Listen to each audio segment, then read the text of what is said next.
Okay, thanks all for coming. We're going to do a couple of interviews this afternoon. Talking to Mr. Prentis Hancock and Miss Pam Rose, a couple of people from Space 1999. I hope you're all familiar with the show. I'd first like to start out asking Prentis how he got involved with the show. Well, I had been actually working with Jerry on a thing called Protectors, which was done in Austria, on the cable car in which they did the Doctor Who, James Bond stunt, and it was quite successful. And they found out as they made it that we had a story that couldn't be told in 22 minutes, which was the time that they had for the American show. So they made a 2-episode story of it, and we did some more back up in Elstree.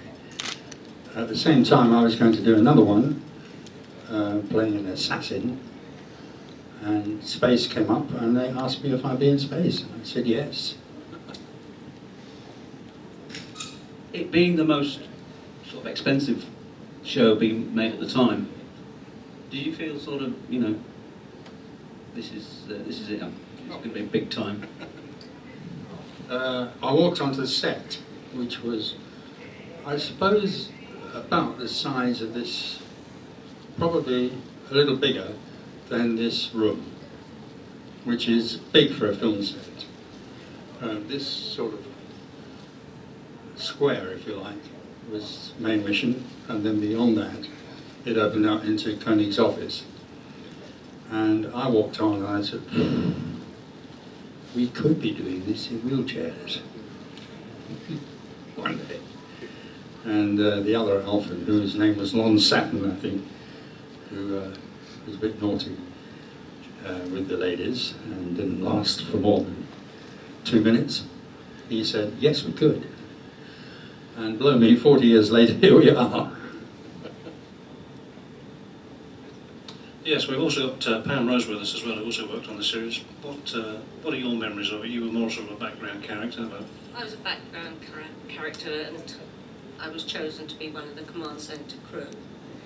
And I did 8 episodes between the 2 series, which was lovely at the time, but I did all sorts of things. I was in the medical, I was in the sitting room, I was in the command centre.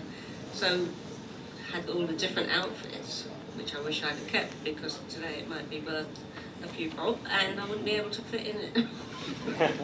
We don't think you've changed that much at all. What was your first job with Jerry? You worked with Jerry as well? I don't remember. I'm terribly sorry, but I don't remember that. In those days, you get the call, you go down, you get changed in whatever outfit they want for the day, go on the set, do your thing, finish, off you go. So I don't really have any deep memories. But seeing the pictures now, I have a lot of old friends who are on it, and unfortunately some have gone and some I've had no job trying to find them. What was it like working with the main cast, bearing in mind one of them standing here? I don't actually remember working with Prentis at all. You were more season 2, is that right? No, I did both, but I don't remember Prentis. So, Sorry. But your career stretched over more than just the Jerry stuff too. You were in several feature films. I did. The first film I did was Oh What a Lovely War, which was in Brighton. And before that I danced on Ready Steady Go. Not that anybody here would remember that. And I did modelling. And I've sort of been in and out of the film business and done that things. But I suppose one of the biggest things that has now turned up is Star Wars. And when I retired 7 years ago, I found out that people were looking for the characters in Star Wars and started doing the memorabilia shows and things, and was astonished to be told by somebody in France that I had actually had an action figure out. And nobody told me it was coming out, and nobody told me where to get it. But now it's very hard to get, and if you want to see one, I've got one on my table, so... And if you've got enough money, you can buy it. The culmination of the height of fame is if you have an action figure made after you've made it. Well, the funniest thing is, when I did the film, I was called Weird Girl, and then it was changed, don't ask me when, to Lisa Sirin. And when they made the toy, which came out in November 2009, it became Lisa Serlin. So I think the Orientals, when they made the toy, couldn't spell the name, or they did misinterpret it. The I went to an L, so now I'm officially Elise of Serlin. So that's been quite fun anyway. You've just mentioned you've retired there, bearing in mind that Star Wars, it looks like it's being resurrected with the original cast. Do you fancy your chances? Not with that head I had to wear. But it was 3 hours in makeup every day, 2 hours to put on, 1 hour to take off. And I think now I don't want to be waxed every day when they pull it off at night. And I don't think I'd want to wear a leotard and riding boots anymore. You have to suffer for your art. We wouldn't mind seeing that, would we? The legs are still okay. Somebody asked me last week at a show, they were looking at one of the pictures of me, and I'm relaxing on the set with my legs up. And this woman said to me, "Ooh, I bet you wish you still had legs like that." So I stood up and went, "I have." Mind you, I did shut her up quite quickly. Prentis, how did you get on with Martin? Did you find him easy to work with? Martin was a treasure. I say that because I saw him in Los Angeles in October.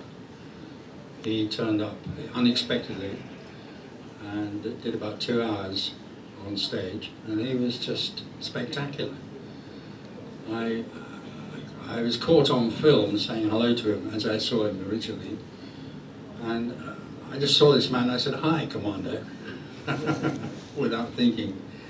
And he said, looked at me and he said, "It's fabulous." He hugged me, he then gave me a kiss, and that was it was just magic. And then 2 hours after he left, Barbara arrived. And we went through the same thing all over again. It was as if nothing had interrupted us from 40 years ago. We just carried on as before. It was truly magical.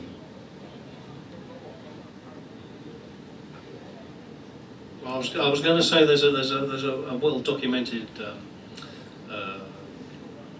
adventure, shall we say, on the first series where I think it's The Last Sunset. You had to do a scene with Xenia, where you go outside for the first time in the fresh air, and we understand there was a dental problem on that particular scene. Was it right that you? A dental problem? Did you not break a tooth or something? They had to shoot you from a particular angle. Oh, no, I don't think there was a problem with the visor when we tried to kiss. Mm-hmm. Both wearing visors, space helmets, and even when we were supposed to have breathable air on the planet, so we put the visors up and then tried to kiss, and it was just one of those joke scenes. There was an episode where I had a tooth fall out, for some reason best known to itself, and I had to play an eagle.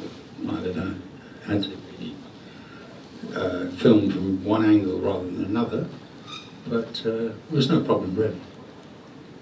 How did you find working with the rest of the cast, not just Martin, but the rest of the cast? Were they all fairly easy? There was no divas on board, or? There were no divas as far as I remember at all. One of the happiest shows I've been on, in fact.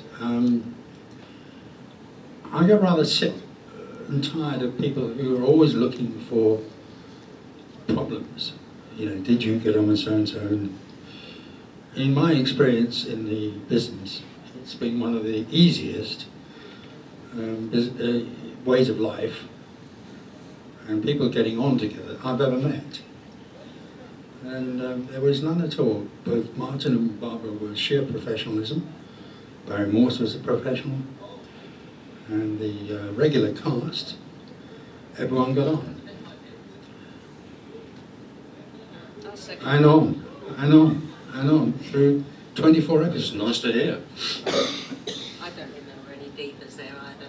It was very easy. Everybody did what they were told. It's fantastic. It's the best working environment, isn't it? Absolutely. Well, if you fitted in because they've asked you back again. Well, that's funny enough. That's leading on to one of the other questions. Sort of famously, Paul Morrow was kind of written out the second season. How did you feel about that? How did that come about? How did it come about? I don't know. Can you hear me? you. Hello, that's right, I've got this one. Go on.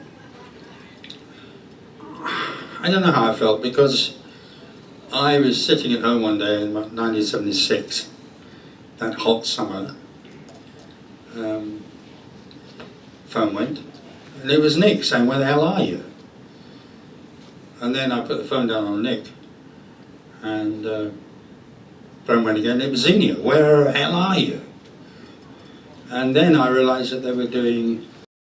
It didn't sink in.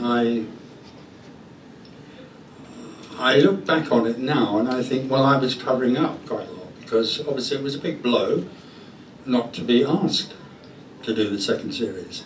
Then I learned that they hadn't asked Barry, but then, it sort of developed from there. And I think what you do is, what I did was, you sort of go into a professional routine. I mean, what the hell do I care? They've made savings on the set. They've done this, they've done that. Had I seen the second series scripts, I might well have said no anyway, because for my money they changed it from us running, albeit quite an exciting but still a power station. Now, one of the most boring places in the world is a power station, because all you get is guys going click, click, click, click, then sitting down for an hour or so, and then going click, maybe China syndrome before it gets interesting. So I didn't think too much about it. Over the years, it's been interesting to have learned some of the history and some of the things that some of the people involved got up to. But here we are, 40 years later, 40, still enjoying it. And I've been privileged to be invited to conventions all over the place since 1979. I think was the first one I went to in Pittsburgh, and I've had a rare time and made a lot of friends. So who knows where space is going now? Do either of you get a little bit overwhelmed or surprised at the sort of following that a lot of these series have and how popular these characters are? Completely overwhelmed, never realising that everybody wants autographs, pictures, they know everything about you, more than I knew about myself. As I say, I had 2 pictures from Star Wars that I was allowed to take because my father was ill, and now I must have about 50, and there's people around the world sending them to me, and like medals and badges, and it's been fantastic. Thank you. I imagine it must be quite nice to sort of, even if it's just a relatively small part, it's just nice to be part of that, for people to remember you and appreciate the work that you've done. Well, it's nice to meet people, and that they take an interest in something that you've done. As we say, 37 years ago it was Star Wars, and before that it was Space 1999. And what amazes me is the youngsters now coming in, whether it's the father or showing them the videos and things and getting them all interested in, but you get all the kids, and they're so excited to meet you and chat to you and have pictures. That's a nice part of it. Well, again, Prentis too, you have the same thing where you've got sort of various groups of fans who appreciate your involvement because of the connection with Doctor Who as well. Yeah. Generally speaking, I'm going to put you on the spot here now. How do you find the fans? Do you think that they're generally very appreciative, Very slightly geeky, odd, very weird? geeky, aren't they? I mean, you're really geeky. Oh no. Well, we're obviously Jerry Anson centric, so we're completely off the planet. So. No, I find them all. In fact, Doctor Who is perhaps Doctor Who is number 1 of all time, and the fact that they brought it back, made it 21st century. The change was beautifully segued between the first series and the classic series, as we like to call it, and the modern series, with Billie Piper playing the girl. They just sort of worked its magic into the 21st century, although it's much, much more sophisticated than it was. As far as the fans are going, well, it doesn't really matter whether you follow one or the other, but I'd say that space is definitely my favourite. This is a space convention, isn't it? Mostly.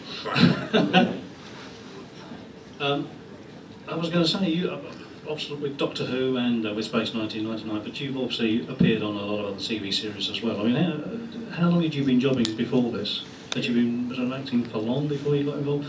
Was Doctor Who before Space? It was early Before and 70s? after. Yeah. Before, two after. You were always a very familiar face on television. I'd started in professional acting after Rose Bruford's, where I trained in 1966.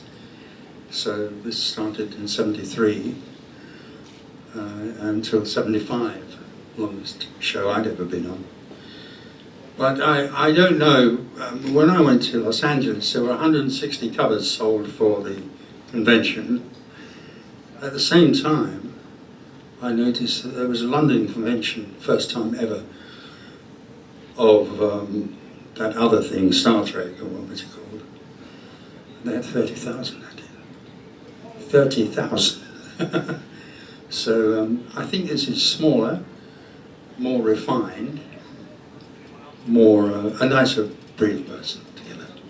I personally find this with the conventions, the American conventions, they tend to separate the artiste, shall we say, from the people. It's very much more kind of a money-making operation, where the British conventions seem to be more personal.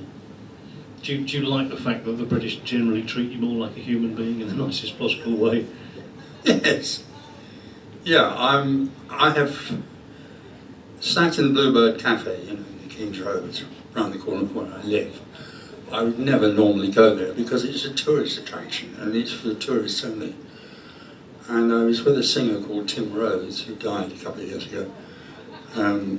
He was very big at one time, but actually having a coffee with him in this cafe was a nightmare, because all he did was sort of share what he was thinking with the rest of the cafe. And I was there as a foil, sort of, you know.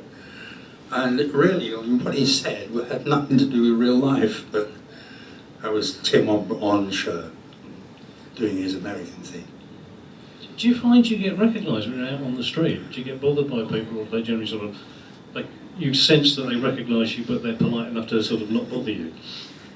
I was on the tube going home I was doing a degree, Open University degree, about 10 years ago. And I was knackered, and I got on the tube and I sat opposite this young man who was watching me. And he leaned over and said, "Are you Paul Morrow?" I looked at him and I said, "No." And then as I got off the tube and going down the platform, I saw him go, "Go."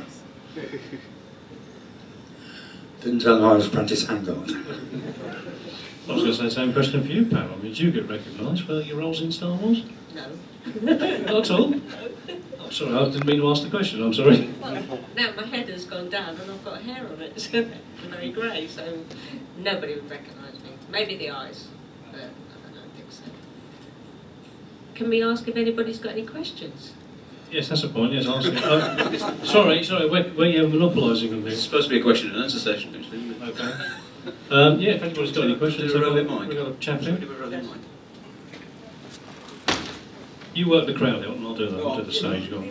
In the episode Breakaway, you see all personal pushed to the floor, and you see the hands all wrinkly and the heads. Did they do it with a blower or something, or how did they manage to get the idea of the gravity? Aging? What? Aging? Yeah, the gravity on the episode G-force. Breakaway. Oh, we're talking about the sort Yeah, of face yeah. distortions? Yes, Yes. yes. I think it was compressed air. Sometimes. I can't remember. They did use it so hard.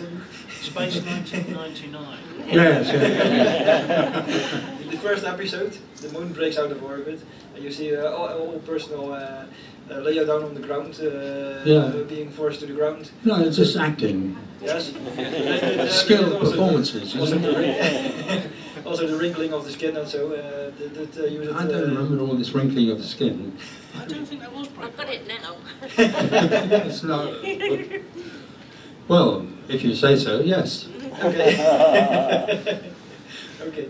Don't forget that we're only seen in a small minority part, and then this is before the special effects and everybody else is patched in together.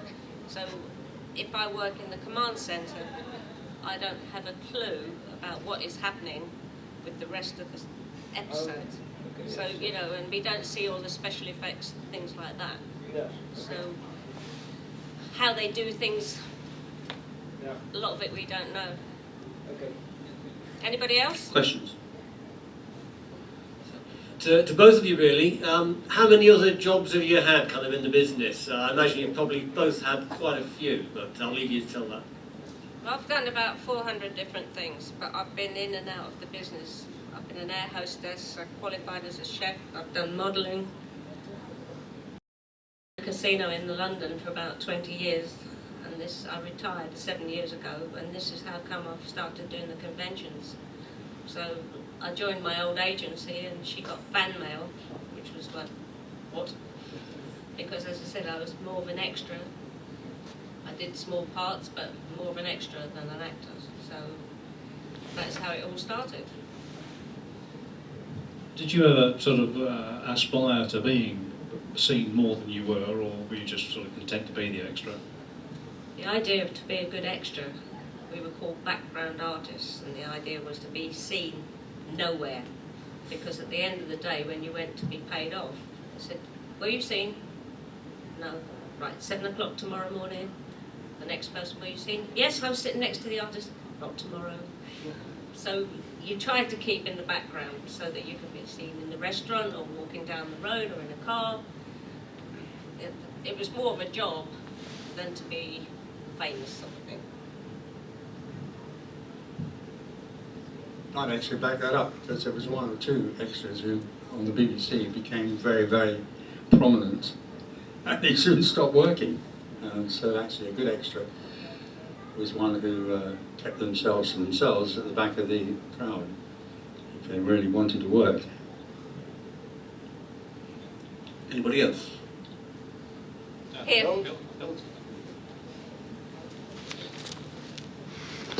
Which were the, well, how can I put this? You were both on Space 1999. For each of you, which was the most memorable show or sequence of a show that you were in? I don't know whether you were in any of the sequences in like the sort of leisure solarium thing where there were bikini-clad women. No, I seem to remember. But anyway, from your own period. Somebody did ask me this week on Facebook, is that your bum? So yeah, ignoring that then. What was your best memory in terms of a sequence or one of the shows that you were on?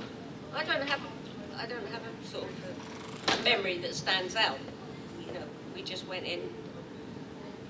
Probably the memories that stand out more is the different outfits we used to wear. You might have a Favourite dress outfit, or a jacket or a skirt or trousers. You know, it was a job. You just go in, you do as you're told, as best as you can. You hope that they like you and you come back again. So, for me, nothing fantastic stood out because it isn't until they put the effects on that you get all the action and what's going on. Black Sun, I would think, is the favourite episode because it, you know, just showed us off duty, facing up to reality, and you know, those things that human beings have to do in television series without the fun and games of another episode. We're just ourselves, and I think it was one of the defining moments is. Before Morse, Barry and Koenig have their sort of scene together, that they dismiss me with something like, he's a good man, that Paul. So there was a continuity about our relationship with each other. Now, had I been a bigger character, I mean, had I been another star, they'd have kept me in that scene. But I was second rank, and fine, that's the way the series was, but I was also part of the command structure. So I never really went against what was going on, because my loyalty was to the commander, not Nick Tate would sometimes take them on, but he was an outsider flying a spaceship around the place. So my loyalty, as I said, was to Koenig and the way the ship, because if Koenig had gone down, I took over. So there's never any question of me going against the grain. That was it. How well defined was the character? Because presumably there's not too much written about it. It kind of develops throughout the series. But Paul does come across. We learn later on in the series that he's lost his parents, but he does come across sometimes as sort of slightly angry or a little bit of a hothead for the situation he was in. Was that something that just developed, or was it just to sort of try and introduce a bit more drama into it, or how did that come about? How did you see the character? Well, I didn't see him as a hothead. I'm quite surprised by that. So maybe it's part of me, or part of me then. There was a sort of anger. But there was one occasion when Johnny Byrne was on set, and he seriously didn't like the way I played something. I should have lost my temper, according to Johnny Byrne. There was no indication that I should do so in the script. And that would have cut against what I just said about being loyal to the commander and to the command structure. I saw myself as the centre of the storm, and it would all be raging around me. But, you know, you always had some calm and distance from what was going on with the guy in the middle, who was also the centre of all communication. So that's how I saw it. It's slightly nebulous, because that was the nature of the piece for me. Going back to the Black Sun, actually, that sequence there, I believe playing the guitar, that was your personal guitar too, is that right? That was it. They were very pleased I brought it, because nobody else had thought to bring one that morning. Yeah. Was it written in the script that way, or something improvised on that? That was all improvised. I mean, I wanted Barry Gray royalty really for the melody. The song was a very old English folk song, very naughty one, which we all sang greatly, very blithely and very infectiously. Any more questions from the audience at all? What lady over here? Yep. Jump in there, man. Was there much improvisation on Space 1999, or was it all very script-driven? All scripted. I say improvisation, that was the music and that was the nature of it. We sort of banged out the whole thing while it was all cut together. But no, generally it was scripted. This gentleman at the front. Pam, when you walked into the model room this morning and you seen the command centre replica set, did it bring back any memories? Did it make you want to act again? How did you feel? Bearing in mind as a fan, you've got to be saying the right thing. Well, actually, how I came to be here, because I saw it on Facebook, and that's how come I got invited to come up today, so I was very impressed. I was just hoping you wouldn't make me wear those beige trousers again. The weekend isn't over yet. Well, I'm only here today, so... Darryl, go and organise that, will you? Yeah, we'll get it. Thank you. Thank you. Any other questions from the audience? No, the gentleman at the front. Oh, hang on, one at the back there. Oh, several. Hi. There seems to be a renaissance of me-making things in general, and I was just wondering what you would say to anyone who wanted to remake Space for today's audience. How would you say to do things the same, and what would you have done differently? It's definitely one for you, Prentis. Well, I didn't go to see him, but there was a man in Los Angeles who claims he has the rights to do it again. And he was in Los Angeles to get an opinion from the fans and from anybody he could as to what those plans would be, his plans. And what they couldn't pin him down on was having the story set in the moon base. It was more likely, they thought, reading between the lines, that he was thinking of having a spaceship or something. To me, that would be wrong. That I think having the moon blasted off from the dark side, you know, give or take, was a brilliant idea. Anything could happen in space, on the planet. You could break all the rules, you could have what you like, but at the heart of it was the feeling that 300 people, gradually lessening in number, were surviving against the odds. That was the core of the series, and I think to lose that would be to spoil the essence of the series that you love and that fans love, the essential story.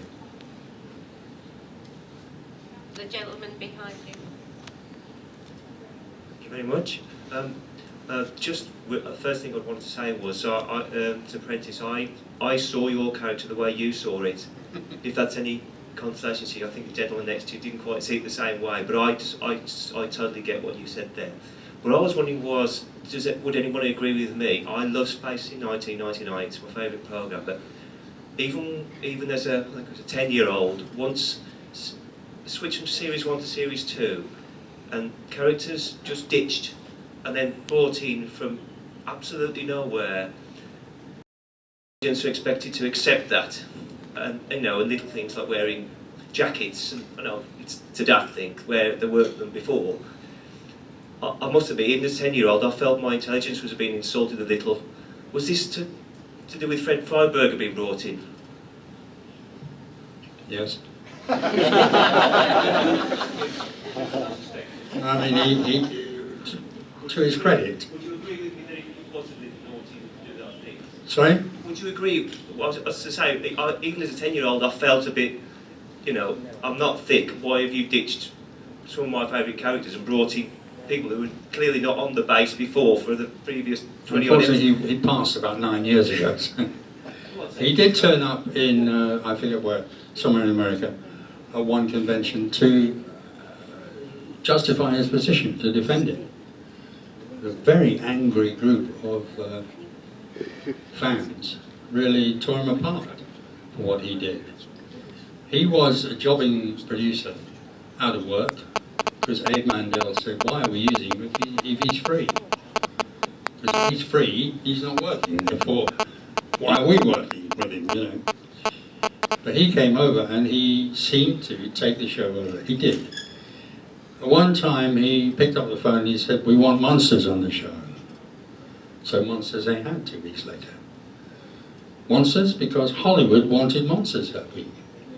Simple as that. He just obeyed whatever was the current trend on the transatlantic telephone. So yes, I think your intelligence was insulted in spades. Touching on a subject that was just brought up actually, on a personal basis, do you feel a lot of these shows, when they do try to do a remake, do you think some of them are just classic and should be just left alone rather than trying to revamp them? Do you think a new version of Space 1999 would have legs, as they say? Or do you think it's better to be just left as it is?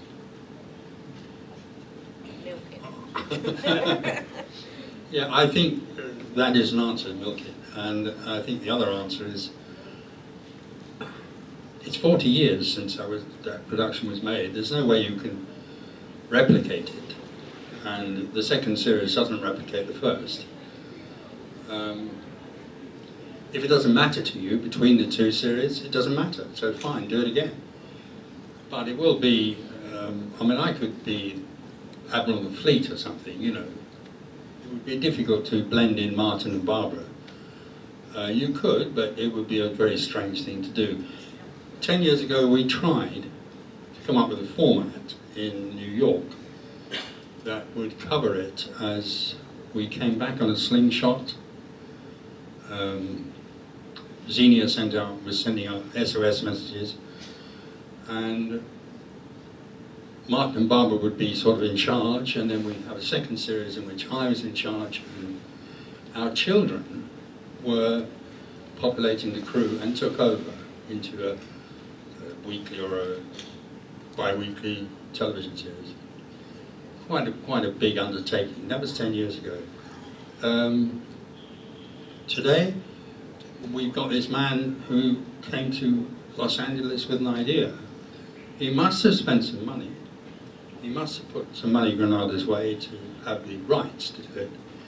But since then, I mean, no one's phoned up my agent.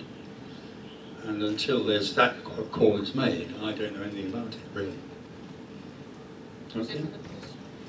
Do we infer from that then that you would be interested if the call came?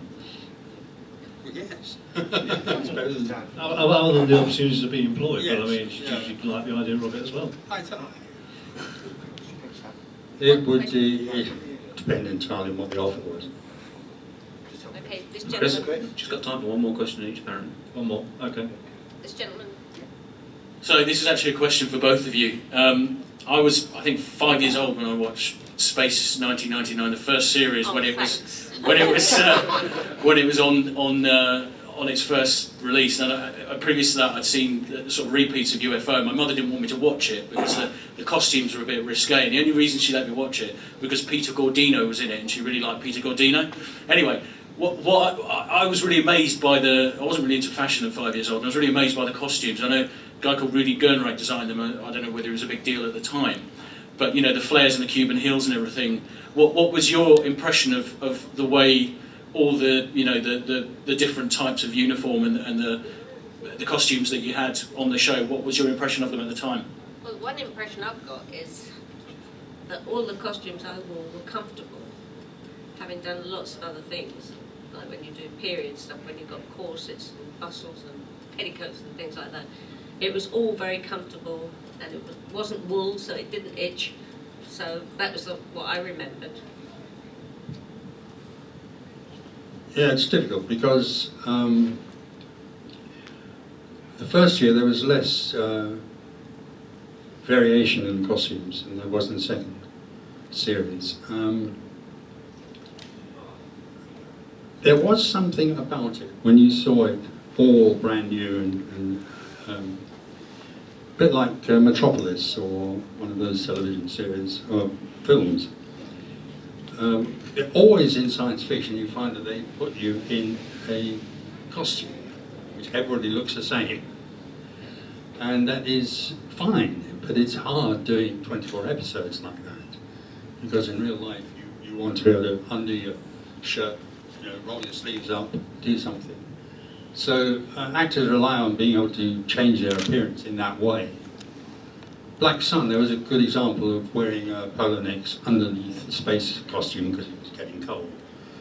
So that is an example of what I mean, of having variable costumes. That was a difficulty. The red sleeve, for instance, or the black sleeve, as that gentleman has. That's purple. Purple. Purple. If you're standing in the shadow. There's no rhyme or reason, except fashion, to have that sleeve with a zip down it. And you used to wonder about that. Otherwise, fine.